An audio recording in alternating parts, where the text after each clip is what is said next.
Untuk hasilkan gol kemenangan, Ancelotti mengoreksi taktik lini depan. Kini ia memasang penyerang tulen dan buat pola serangan berubah. Lalu bagaimana detail perubahan tersebut? Dan bagaimana perubahan tersebut menopang kemenangan Madrid? Temukan semua jawabannya di video ini. Ancelotti kini gunakan formasi 4-3-1-2. Semua pemain utama kembali main setelah diistirahatkan di Copa.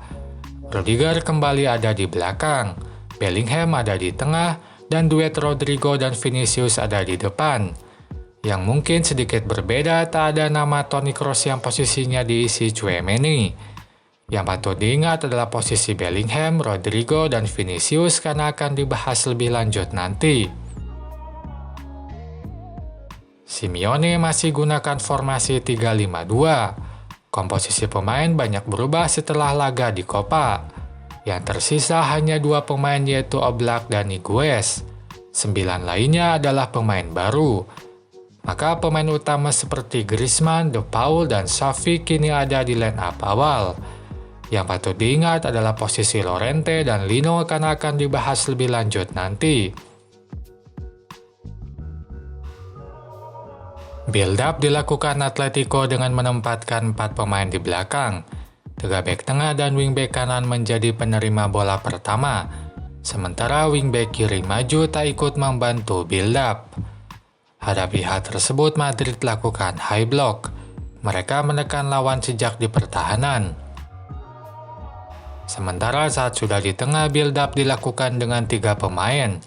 Wingback kanan kini bisa maju sejajar dengan wingback kiri di depan sisi.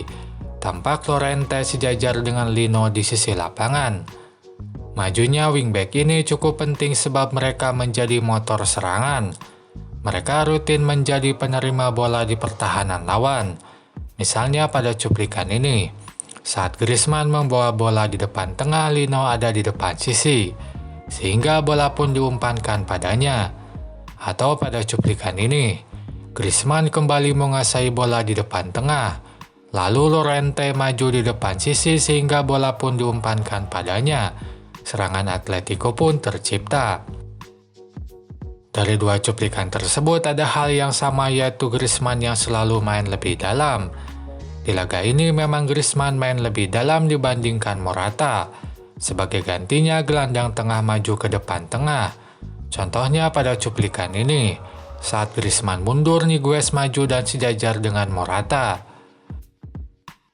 Itu pun tampak di gol Atletico. Gol tersebut berawal dari Griezmann yang main lebih dalam lalu menerima bola. Dari tengah lapangan dia menggiring bola dan bisa mengecoh Modric dan Rudiger. Lalu tendangan dilakukan dan gol kedua Atletico tercipta. Build-up dilakukan Madrid dengan menempatkan 5 pemain di belakang. Kiper, 2 bek tengah, dan 2 fullback menjadi penerima bola awal. Hadapi hal tersebut, Atletico lakukan high block. Mereka tampak menekan lawan sejak di pertahanan. Sementara saat sudah di tengah, build-up hanya dilakukan 3 pemain. Mereka adalah Rudiger, Nacho, dan Tchouaméni. Sementara Carvajal dan Mendy maju di depan sisi. Meski sama-sama majukan bek, konsep majunya bek Madrid dan Atletico berbeda. Atletico majukan wingback untuk jadi penerima bola akhir di depan. Sementara itu, Madrid majukan fullback untuk menjadi pembuka ruang. Fullback Madrid tidak selalu menerima bola di depan, tapi rutin juga main lebih dalam untuk membuka ruang. Contohnya pada cuplikan ini, Carvajal main lebih dalam sehingga menarik wingback lawan mengikutinya. Maka ruang kosong di pertahanan pun tercipta. Ruang tersebut yang rutin disusupi Rodrigo. Hal yang sama pun dilakukan Mendy dan Vinicius di sisi kiri. Sementara untuk depan tengah, Madrid kembali kosongkan posisi tersebut. Mereka kembali tanpa penyerang murni di lini depan. Tampak Rodrigo dan Vinicius banyak melebar ke sisi lapangan. Sementara Bellingham ada di tengah. Seperti dijelaskan sebelumnya, Rodrigo dan Vinicius melebar untuk memanfaatkan ruang yang dibuka Carvajal atau Mendy yang main lebih dalam. Tapi itu tak berarti posisi tersebut kosong di sepanjang laga. Posisi tersebut diisi bergantian oleh pemain Madrid. Sebagai contoh pada cuplikan ini, yang sedang mendapat giliran mengisi posisi penyerang tengah adalah Rodrigo. Pola tersebut tampak di gol kedua. Mendy bisa ada di dalam kotak penalti sebab Rodrigo dan Vinicius main lebih dalam sehingga tak ada satupun pemain di depan tengah. Untuk itu Mendy maju dan masuk ke tengah kotak penalti. Sehingga saat Carvajal menerima bola dan lakukan crossing, Mendy jadi salah satu target di dalam kotak penalti.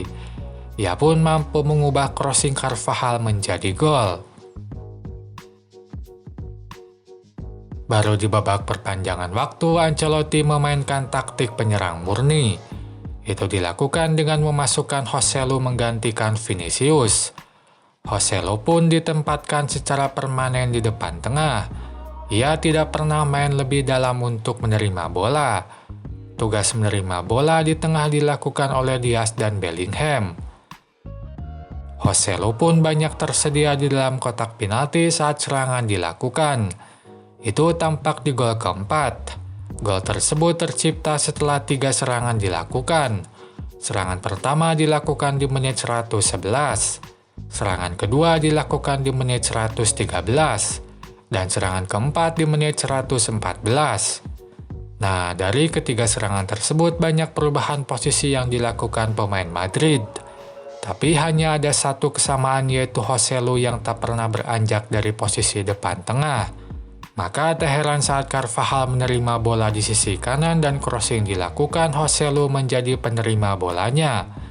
Gol yang jadi bunuh diri lawan ini pun menjadi gol keempat Madrid. Itu saja pembahasan di video ini. Silakan tulis apapun pendapat kalian di kolom komentar. Sampai jumpa lagi di video selanjutnya.